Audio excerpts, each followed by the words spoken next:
Okay, so this is Kristen, and I met her. Here, I'll say hi. This is Ashley, recruiter for Mission Year.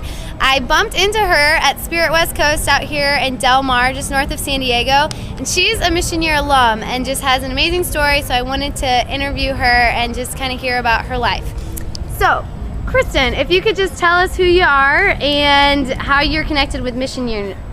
Well, my name's Kristen Koedyker, and I am Mission Year Oakland #1, like first ever, basically writing things that everyone practices now, kind of helping Mission Year become fully flowing and functioning. So we were the guinea pigs, or the pioneers is a better way.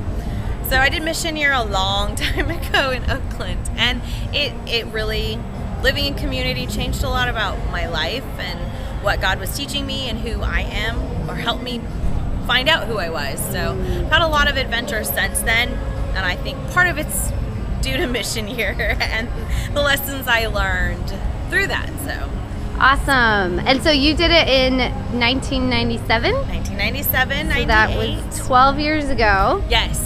Okay, yes. And now tell me a little bit about what your life has been since then and how Mission Year has kind of affected that.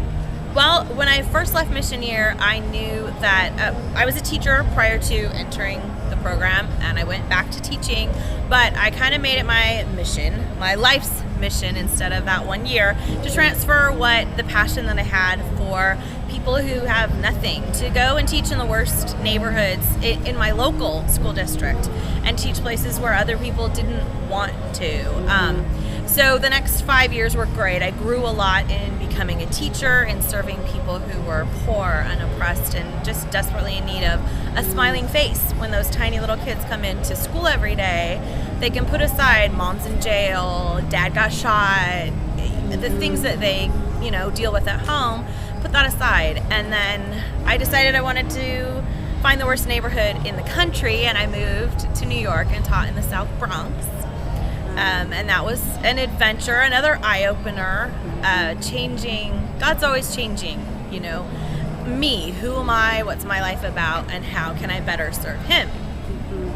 So let's see, after that I went to Taiwan twice during the summers, really started to branch out more globally and see, I'm off during the summer, what can I do, how can I serve other people? So I went to Taiwan twice, Thailand once, and then I ended up leaving for a year. I left and taught in Thailand, so just last year actually. So about 10 years after Mission Year the first time, then I did Thailand, and I taught with a missionary group there, taught English and just built relationships. Your whole purpose was to get to know the people that you are close to, and I still talk to the people in Thailand, and they email me, or they get together and choose one person who speaks English to write to me. So I came back to the States last summer and just, reestablishing contact with friends and family and trying to continue to grow through what God's teaching me and who He's making me to be, because it's an ongoing process. Yeah, I can agree with that. Okay, so to catch up, what are you doing now? And do you feel like you're still connected to Mission Year, or what does that look like? Well, I stayed more connected to Mission Year for the first, 5 or 6 years. We did a couple of reunion things.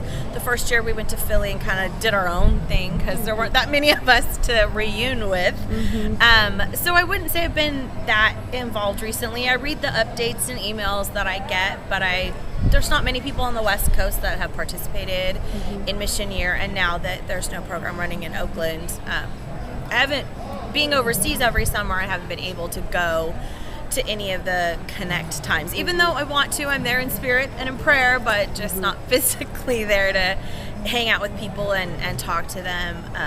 So now I'm working as a homeschool advisor, so I decided I didn't want to go back into the busyness and politics of the traditional classroom, so I just help mentor parents and kids on how to do their jobs and get a good education through all that. Actually been doing a lot of community service with a local organization that's an infant organization, only 6 months old, that goes out and collects and delivers food boxes to needy families in migrant farm trailer parks. So I've been loving that and kind of reestablishing my roots to Mission Year, and refocusing on that love of people, no matter who they are or where they came from.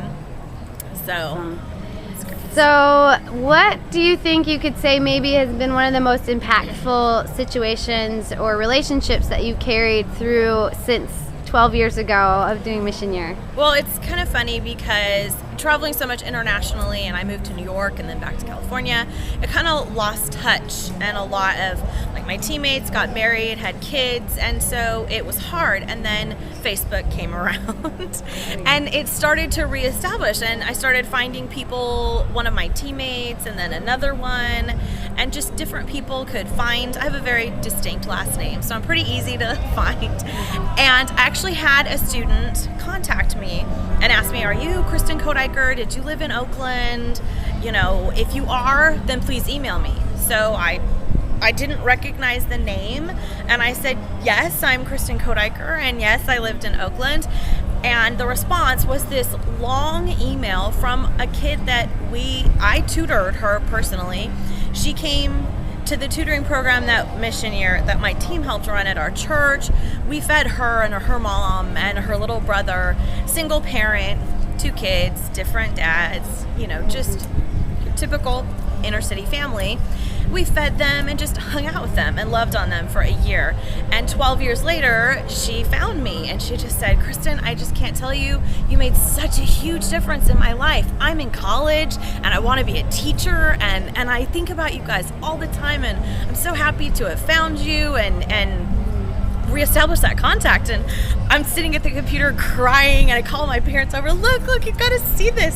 So then we were all crying. It's like, wow, you never know.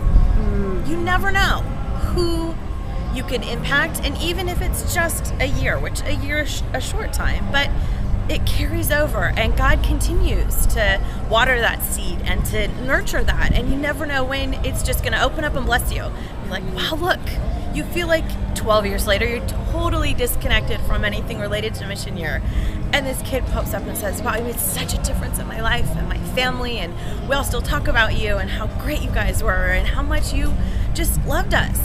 And they didn't need to know why we loved them. They knew we did. So that's awesome.